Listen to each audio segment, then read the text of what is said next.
Assalamualaikum, salam sejahtera. Debat Bola episod 161. Saya Amin Fuad bersama anda di rumah sana, menemani anda. Apa khabar anda semua? Jadi dah masuk minggu ketiga raya ni, kita nak menceritakan kesinambungan daripada minggu lepas punya video. Skuad Malaysia di Sukan C sudah mengharungi 3 perlawanan, dan 3 perlawanan ni adalah menentang Laos, kita menang, dan kita tewas kepada pasukan Thailand dan Vietnam baru-baru ini. Amat mengecewakan, walaupun kita ada lagi satu perlawanan menentang Singapura pada hari Khamis.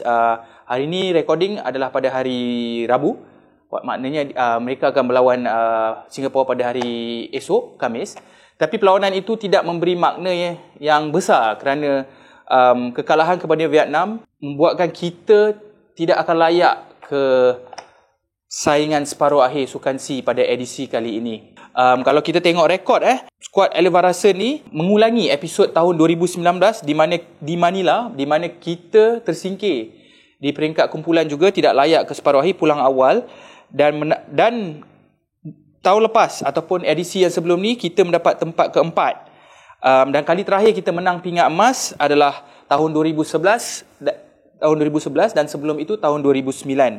Dan perak, kita meraih perak pada tahun 2017 bersama skuad Ong Kem Swee. Persoalan yang besar sementara korang punya makanan raya, kuih raya sambil menonton video ni, persoalan yang paling besar, adakah skuad ini gagal? Untuk aku, boleh kata bergantung kepada apa sebenarnya misi kau. Apa sebenarnya misi ataupun visi FAM, apa target FAM untuk menghantar. Target mereka adalah untuk ke final. Skuad atas kertas adalah skuad yang agak kuat sebenarnya. Jadi untuk aku, liga berhenti lagi sebab Sukan C ni. OKS juga ada memberi komen tentang tekanan yang diberikan kepada skuad ini kerana faktor-faktor yang aku sebut tadi. Liga berhenti, FAM cakap kita nak ke final, dan juga skuad yang dibawa kali ini adalah skuad yang agak kuat atas kertas lah. Jadi kalau katakan kita bawa skuad bawah 20 tahun ataupun kita bawa skuad bawah 22 tapi bukan tunjang, maksudnya bukan tunjang tu maksudnya banyak pemain macam Azam Azmi, mungkin Mukairi tidak dibawa, mungkin kita boleh kata tak gagal ataupun kita hanya mahukan persembahan dan bukan menumpukan untuk keputusan semata-mata. Tapi kali ini dengan skuad yang kuat ini, kita bukan sahaja tidak layak ke separuh akhir, tapi dari segi persembahan pun agak mengecewakan.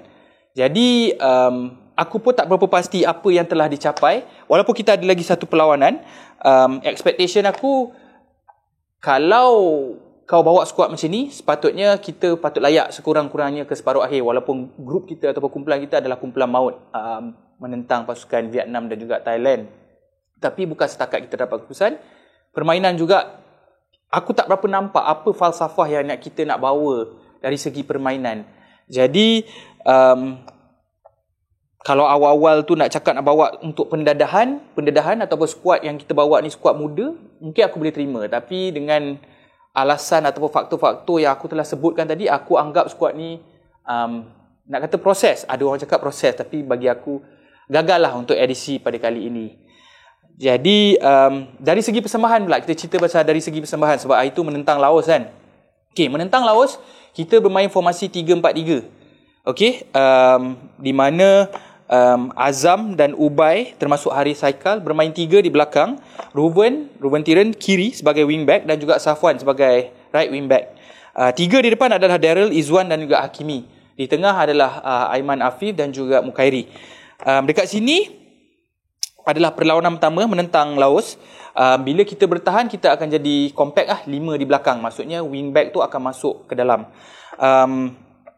Kesimpulan daripada perlawanan menentang Laos, walaupun kita menang 5-1, kita dapat nampak yang sebenarnya kita banyak bermain hantaran jauh ataupun hantaran direct kepada winger kita ataupun kepada penyerang. Jadi kita tak banyak bermain, orang kata, kombinasi permainan di tengah, combination play, link play di tengah bersama Mukairi dan juga Aiman Afif. So kita tak nampak benda tu. Jadi daripada awal lagi perlawanan menentang Laos, kita dah nampak falsafah ataupun cara kita bermain adalah bermain secara long ball ataupun direct play lah, nak main cepat ke depan. Dan juga mungkin salah satu sebab aku nak cakap kenapa kita main direct, ketiadaan defensive midfielder ataupun bila kita main formasi ni, kita tak letak satu defensive midfielder untuk mengutip bola dan memain link daripada pertahanan ke midfield ke serangan, ke bahagian penyerang. Jadi Mukairi dengan Aiman Afif ni dia punya role dia lebih kurang. So aku tak berapa pasti adakah memang itu disengajakan oleh jurulatih Ella Varasen untuk bermain macam tu, ataupun memang disengajakan memang tiada seorang pemain defensive midfielder, pivot, ataupun orang kata kalau di skuad kebangsaan tu seorang pemain yang macam Syami Kuti, ataupun sebelum ni kalau skuad OKS ada Guru Sami sebelum ni yang menyambungkan ataupun membawa bola ke atas ataupun menyambungkan hantaran-hantaran untuk bermain kombinasi di tengah. Jadi tiada benda tu dalam perlawanan menentang Laos. Okey. Adakah juga sebab Padang kita main direct? Ni masa menentang Laos lah. Tapi bagi aku, walaupun kita nak cakap sebab Padang pun, tak tahulah, ini mungkin taktikal yang diturunkan lah pada perlawanan pertama dan kita menang 5-1. Okey. Itu perlawanan pertama menentang Laos. Lawan menentang Thailand, masih lagi tiga di belakang. Kali ini sama juga, tiada pivot ataupun defensive midfielder yang dimainkan di tengah. Tapi kali ini skuad yang agak berbeza. Mukairi tidak diturunkan, Syahir Bashar diturunkan pada kali ini. Sama juga, suka bermain di sebelah kiri dan kanan, kombinasi. Jarang bermain di tengah, tiada kombinasi ataupun link play, build up play daripada bawah. Okey, dan kita menghantar bola ke atas selain kita menghantar bola ke kiri dan ke kanan. Dari segi ada waktu ketika aku nampak menentang Thailand ni, pemain kita berada di atas tapi kita tak menekan. So jadi tak tahulah, mungkin faktor kepenatan ada suatu ketika lah, bukan all the time, tapi kita macam nampak macam struggle walaupun kita letak pemain di atas tapi kita tidak menekan. Itu yang aku nampak. Again, bila kita cakap tiada kreativiti, sebab memang kita tak main build up pun. Bila kita tak main build up, macam mana kita nak nampak kreativiti tu? Seolah-olah kita macam takut nak pegang bola. Memang direct dan crossing. Setiap kali dapat sebelah kanan, sebelah kiri, kita akan main crossing. Dan crossing kita ada Alif Izwan di tengah. Kalau Alif Izwan seorang penyerang yang suka kutip bola. Dia tak berada di dalam box. Itu yang aku tak berapa faham. Jadi kalau kita boleh tengok kesimpulan daripada kedua-dua game ni, bukan kesimpulan lah, game plan dia lebih kurang. Kalau kita tengok pula, kalau kita nak main direct ke Hakimi Azim ataupun Alif, adakah mereka menang bola pertama? Itu nombor satu. Nombor dua, adakah kita menang bola kedua? Maksudnya kita dah tak dapat bola pertama, tandukan, kita dah terlepas. Adakah kita menang bola kedua? Pun aku tak nampak. Thailand pula, walaupun aku tak nak cerita sangatlah pasal Thailand, tapi korang pun tahu, kalau kau tengok perlawanan tu, tak payah tengok keseluruhan pun. Korang tengok sebahagian je. Korang tengok lebih tersusun. Hantaran-hantaran pendek, banyak link up play, bertukar-tukar posisi di tengah, mencipta ruang, banyak larian daripada tengah. Jadi hantaran di celah-celah sempit, berani memegang bola, lebih berani orang kata mengambil risiko untuk membuat hantaran di celah-celah, ataupun pemain mereka sendiri berani dan juga mengambil risiko untuk memegang bola di kawasan-kawasan yang orang kata senang untuk dirampas. Tetapi ada menjadi, ada yang tak menjadi. Tetapi pokok pangkalnya kita nampak lebih tersusun, hantaran lebih tepat, larian-larian lebih tepat, ada ruang. Jadi itu yang kita nampak dengan pasukan Thailand. Dan kita tahu Thai memang dominasi. Contohnya gol pertama Thailand kita tengok adalah hasil daripada contoh build up yang baik daripada bawah, dan terhasilnya gol daripada bawah dan terus ke atas. Okey, kita tinggalkan Thailand, kita tewas dengan Thailand 2-0. Vietnam baru-baru ni kita tewas 2-1. Kita tengok pula, adakah formasi yang sama? Tidak, kali ni formasi berbeza. 4-3-3. Perlawanan ni lebih sengit. Nak kata Vietnam mendominasi keseluruhannya, tak juga. Aku rasa Malaysia memberi lebih tentangan. Kali ini berbeza, dengan formasi yang berbeza. Ella Varasen turunkan seorang pemain defensive midfielder, pivot, Zikri Khalili. Tetapi walaupun diturunkan Zikri Khalili yang bermain yang bermain di Selangor sebagai back kanan dan back kiri, ataupun kadang-kadang bermain di pertahanan tengah, beliau agak janggal. Tak biasa bermain di posisi defensive midfielder ni. Sebab defensive midfielder ni you kena yakin untuk memegang bola, untuk turn, untuk dari segi awareness macam mana nak passing, nak connectkan bola tu ke atas semua. Jadi nampak agak janggal. So aku tak tahulah, aku rasa pelik sebab walaupun dia berada di situ, kita nak main kombinasi, ada 1-2 kali menjadi, tapi kebanyakannya kali nampak tak berapa menjadi. Jadi aku tak salahkan Zikri sebab itu bukan posisi asal beliau untuk beliau bermain di situ. Jadi kalau kita tengok balik skuad ni, ramai yang mengatakan kenapa Ella Barasan tak bawa seorang profil pemain yang boleh bermain di situ, sebab sampai kita kena tarik Zikri untuk bermain di situ. Jadi itu salah satu kritikan lah yang diberikan kepada coach Ella Barasan. Banyak hantaran yang tak kemas, walaupun kita tahu ada nak bermain kombinasi di tengah dan tak cukup pantas. Bagi aku tak cukup pantas. Bila tak tahulah, mungkin sebab dia dah biasa main 3-4-3, main secara direct. Tiba-tiba game ketiga ni kita nak bermain secara kombinasi link play apa semua, tak berapa pantas. Dan kita tahu Vietnam daripada zaman Park Hang-seo lagi dan sekarang jurulatih lain, gameplay dia orang lebih kurang sama. Mereka bermain dengan laju, mereka lebih direct. Kita tahu mereka bermain lebih direct daripada Thailand. Thailand lebih suka build up. Vietnam juga ada yang build up, tapi mereka lebih direct. Tapi mereka menggunakan wing dan juga midfield untuk menekan, mendapatkan bola dan bermain lebih laju. Dan Malaysia tak boleh nak bermain lebih laju daripada itu. So itu yang aku nampak. Tapi masih ada juga dalam perlawanan ni main direct, tapi lebih campur sikit lah. Maksudnya kita ada cuba untuk bermain kombinasi, dan kita tengok ada peluang daripada Najmuddin terkena tiang rembatan beliau, dan itu hasil sebenarnya bermain di tengah. Bila kita bermain di tengah, kita buat hantaran dan kita mengambil risiko sedikit untuk bermain di tengah kombinasi. Jadi itu yang kita nampak, ada build up play sikit. Vietnam pula, aku pun tak nak cerita banyak, lebih compact. Bila mereka defend pun 5 di belakang. Setiap kali mereka mendapat bola, mereka sangat laju untuk menekan dan juga untuk melakukan serangan balas.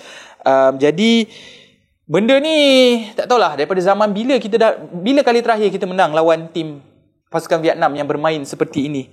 Dah lama aku rasa skuad senior, skuad bawah 22 kita tak boleh nak makan. Tetapi aku akur yang bahawa menentang lawan Vietnam ni kita mungkin sedikit kurang bernasib baik. Kita tewas 2-1 dan kita ada peluang untuk menjaringkan gol. Cumanya aku tetap rasa yang it's not good enough lah bagi aku untuk menang lawan pasukan Vietnam. Sebab Vietnam lebih pantas dalam perlawanan ni. Jadi itu menentang lawan Vietnam, dan hancurlah harapan kita untuk mara ke separuh akhir. Okey, persoalannya, ataupun kesimpulan daripada permainan ataupun cara kita bermain, falsafah yang kita nampak adalah kreativiti kurang, hantaran kurang kemas. Adakah ini disebabkan taktik jurulatih sendiri atau pemain sendiri yang tak ada kebolehan untuk membuatkan jurulatih menerapkan taktikal sebegini? Aku tak tahu nak jawab macam mana. Aku rasa atas kertas mereka, aku rasa ada kebolehan untuk bermain hantaran pendek. Cumanya ada orang kata kurang persiapan, tapi kita dah pergi ke bermain di Piala di Singapura hari tu dan menang. Jadi bagi aku nak kata setiap kali kita kalah mesti kita cakap kita kurang persiapan, sebab yelah ada orang kata mereka ni lebih individual, tidak bermain sebagai satu pasukan. Jadi itu tanggungjawab jurulatih untuk buat mereka untuk bermain sebagai satu pasukan. Jadi itu kesimpulan dari segi falsafah permainan yang kita nak tengok lah. Okey, sekarang ni kita nak tanya korang semua dekat rumah, apakah sebenarnya punca kegagalan persembahan ataupun punca skuad utama ni gagal mempersembahkan permainan yang baik ataupun keputusan yang baik? Ella Barasan kata, orang berpengalaman akan tahu keadaan cuaca mempengaruhi pasukan. Dalam keadaan padang macam ni, cuaca hujan, permainan akan berubah. Jadi dengan komen yang diberikan selepas game perlawanan menentang Vietnam ni, aku merasakan ini adalah alasan je lah, sebab dan ini telah menyebabkan ramai orang Malaysia, penyokong bola sepak Malaysia marah, sebab mereka kata, kalau kau kata masalah ni masalah padang, kenapa Thailand boleh bermain, Vietnam boleh bermain? Jadi kita kena adapt. Maksudnya kita kena sentiasa adapt lah, walaupun padang tu teruk, walaupun aku akui macam padang sekolah, tapi sebagai jurulatih kau kena adapt, dan kalau nak bermain, nak pergi lebih jauh, memang kita kena terima hakikat yang kita akan bermain di semua apa keadaan condition pun. Jadi itu bagi aku sebab satu alasan lah. Jadi nak mencari puncanya, aku tak boleh nak kata punca secara keseluruhan. Ada orang kata kita tak boleh nak salahkan pemain Vietnam yang berlakon. Dia orang kata pemain Vietnam, sampai bila kita nak salahkan pengadil, walaupun sebenarnya kita rasa macam ada sedikit pelakonan lah daripada pemain Vietnam, tapi bagi aku itu bukan punca utama lah. Kita kena terima dan sebenarnya kita kena kawal emosi kita.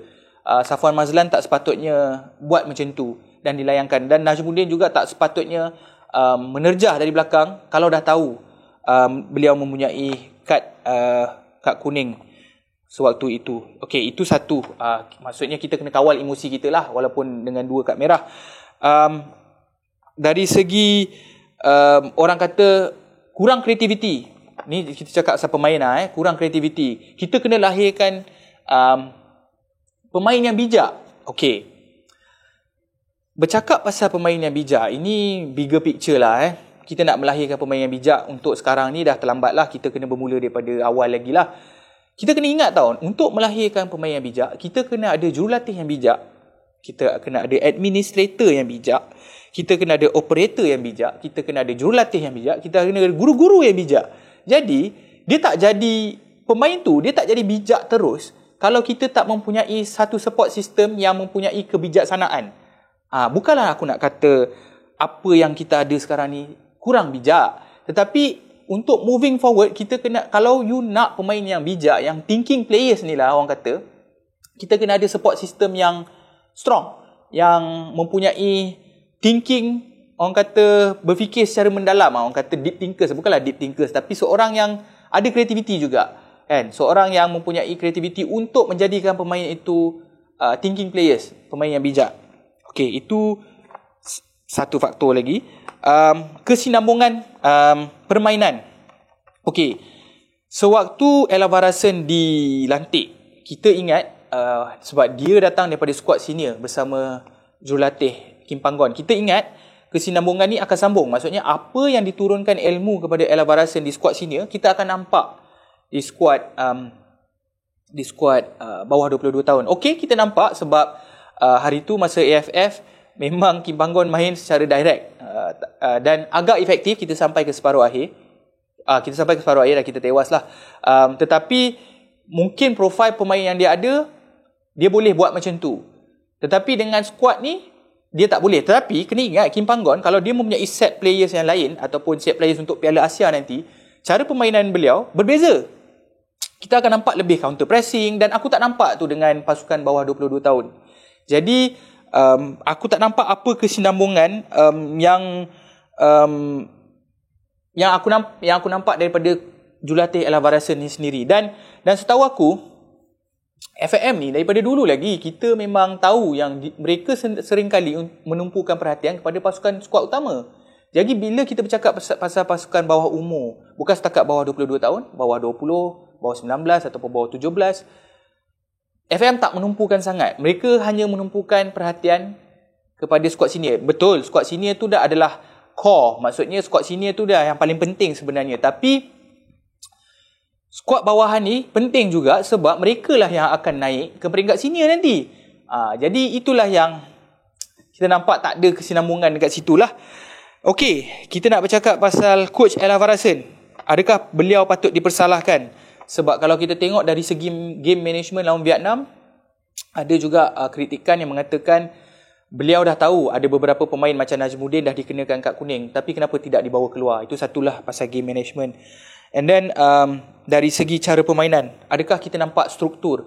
Yang aku nampak adalah permainan lebih direct lah daripada Ella Varasen. Dia cuba menukar dia dalam game perlawanan menentang Vietnam, tetapi tak berapa menjadi juga. Ada improvement tapi tak berapa menjadi. Passing pun nampak bersepah. Tak bermain sebagai satu pasukan.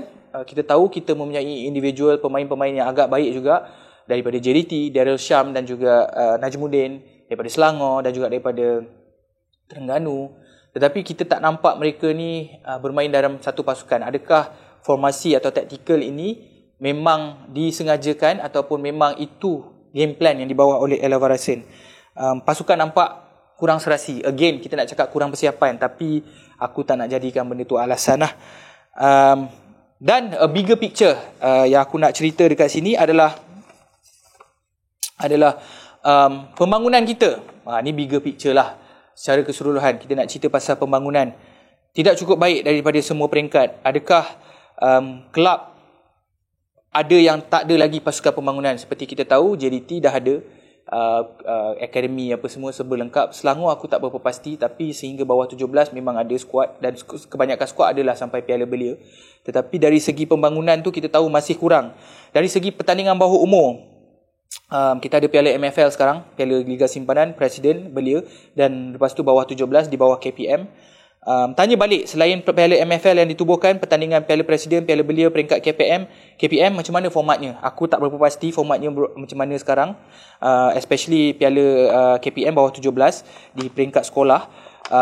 Tu satu, format satu. Adakah pertandingan-pertandingan Piala Belia Presiden dan Piala KPM ni cukup kompetitif untuk pemain-pemain kita develop untuk jadi lebih baik dari segi pemain? Maksudnya, kalau kita tengok di sekolah, kalau aku panggil seorang ni, ada seorang nama dia Ridwan, dia pakar bola sepak Jepun. Dia sering kali menceritakan macam mana, aku tak berapa pakar nak cerita, tapi macam mana peringkat sekolah di Jepun, dekat situ pun dah cukup besar, dah cukup kompetitif. Ada beratus-ratus sekolah. Maksudnya, peringkat KPM kita, mungkin tournament tu jadi lebih baik daripada peringkat tertinggi. Kita tak start daripada bawah, daripada sekolah cokia-cokia yang biasa-biasa ni, mereka hanya bermain festival.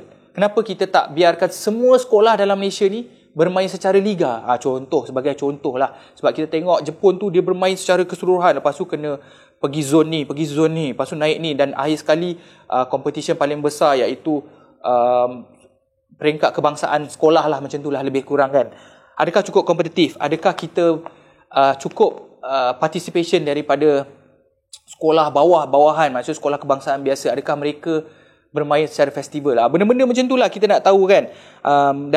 Dan akhir sekali lah, kesinambungan pemain selepas 17 tahun. Mungkin mereka sebelum ni di peringkat sekolah, mereka lepas 17 tahun, adakah mereka masuk ke kelab terus? Ataupun macam mana, apa kesinambungan? Mereka bermain di Piala Belia ke apa ke? Adakah Piala Belia, adakah cukup kompetitif? So benda-benda macam ni lah yang kita perlu, orang kata, memperkemaskan. Aku tak tahu bahawa aku tak buat research lagi pasal benda ni, sebab ni satu topik yang lebih besar.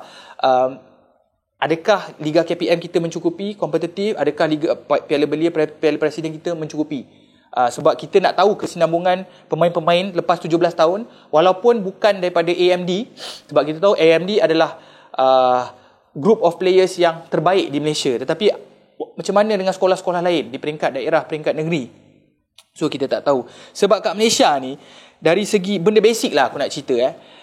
Kita ni suka mula daripada atas ke bawah. Maksudnya, kita hanya fokus kepada skuad kebangsaan. Kita suka tebuk atap terus. Kita tak nak bermula daripada akar. Kalau kau tanam pokok, kau kena siram, dan benda tu ambil masa untuk berkembang. Dan kita tidak sabar. Kita tak suka buat macam tu. Kita suka tebuk atap.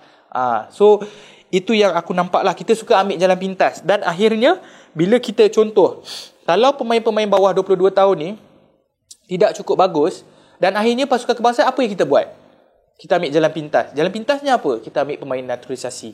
Aku bukan tak sokong pemain naturalisasi.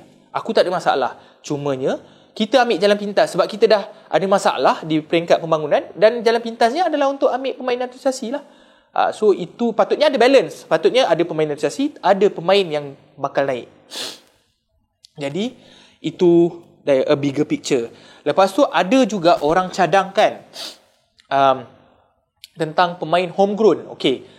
Pemain homegrown ni, peraturan homegrown ni adalah biasa didengar di Eropah lah, especially di Liga Perdana Inggeris. Kalau Liga Perdana Inggeris, dalam 25 skuad, kena ada 8 pemain homegrown yang didaftarkan untuk skuad pasukan tersebut. Maksud homegrown adalah daripada kau umur 15 ke 17 sehingga ke 21, sekurang-kurangnya 3 tahun dia sudah berada di kelab tu, dan dia wajar didaftarkan untuk bermain liga. Dekat Malaysia ni tak ada peraturan tu. Jadi katakanlah ada satu pemain ni, Selangor, dia ada 10 pemain yang daripada umur 15, 16 sampai 21 dah 3 tahun dia berada di Selangor. Mereka wajar daftar 8 pemain, dan dari situ baru kita nampak at least sekurang-kurangnya ada 8 pemain homegrown daripada peringkat bawahan yang sudah berada di kelab selama 3 tahun bersama dengan skuad utama. Peraturan tu tak ada. Jadi benda ni juga boleh, orang kata cadangan ni juga boleh dikemukakan kepada MFL supaya semua kelab daftar pemain-pemain homegrown ni. Kira pemain muda lah yang berada di kelab selama 3 tahun. Okey, ini secara bigger picture lah. Bila kita nak cakap pasal pembangunan ni, aku mungkin kena ajak seorang lagi panel ataupun guest ataupun tetamu untuk menceritakan lah lebih panjang pasal KPM semua ni. Dan akhir sekali sebelum kita nak menutup, nak mencari punca, bukanlah nak mencari punca, tapi aku dah sebut lah sesetengah apa yang telah berlaku dalam Sukan C kali ini. Siapa yang akan mengambil tanggungjawab dan accountability dengan kegagalan skuad Sukan C pada kali ini yang gagal ke separuh akhir? Dan baru-baru ni kita ada dengar CEO Akademi Badminton Malaysia, Michelle Chai, telah meletak jawatan ekoran kegagalan pemain badminton wanita Malaysia yang tewas kepada pasukan Filipina 3-0. Dan kena ingat, pasukan Filipina bukanlah ada nama besar di arena badminton, dan ini agak memalukan. Pengarah teknikal Dr. Tim juga telah dipecat. Michelle Chai, bekas CEO, mengaku bertanggungjawab atas kekalahan tersebut atas faktor-faktor tertentu lah. Aku tak nak ceritalah faktor apa yang beliau dah cakap. Korang boleh baca sendirilah. Jadi, kita tahu ada accountability. Sekurang-kurangnya ada accountability, ada orang ambil tanggungjawab. Tapi dalam skuad bola sepak ni, siapa yang patut ambil tanggungjawab dan accountability? Itu korang boleh tanya. Siapa? FAM. Okey, kalau FAM tu siapa? Adakah Coach Ella Varasen sendiri? Takkan benda ni nak sapu bawah kapet je? Adakah Datuk Posa Haji Majais selaku pengurus pasukan bawah 22 tahun? Beliau juga adalah Presiden Sarawak United pada musim lepas. Datuk Amidin sendiri sebagai Presiden FAM, Timbalan Presiden, ataupun pasukan teknikal yang lain. Dan selepas dah ada accountability dan tanggungjawab dan ambil tanggungjawab ni, barulah kita cari solusi. Ataupun semua nak buat sapu bawah kapet je lah. So aku nak puji Michelle Chai ni lah, dengan at least Dr. Tim ni dia telah dipecat lah, tapi at least Michelle Chai ni sedar bahawa beliau telah gagal dengan pasukan badminton dan beliau letak jawatan. Macam mana pula pasukan bola sepak kita? Jadi renung-renungkanlah. Dan kita ada lagi satu perlawanan menentang Singapura. Aku tak akan tahulah apa keputusan tu. Mungkin waktu video ni keluar akan ada keputusan yang positif lah untuk pasukan Malaysia. Jadi itu sahaja untuk aku pada kali ini, episod kali ini. Terima kasih kerana menonton. Assalamualaikum. Terima kasih.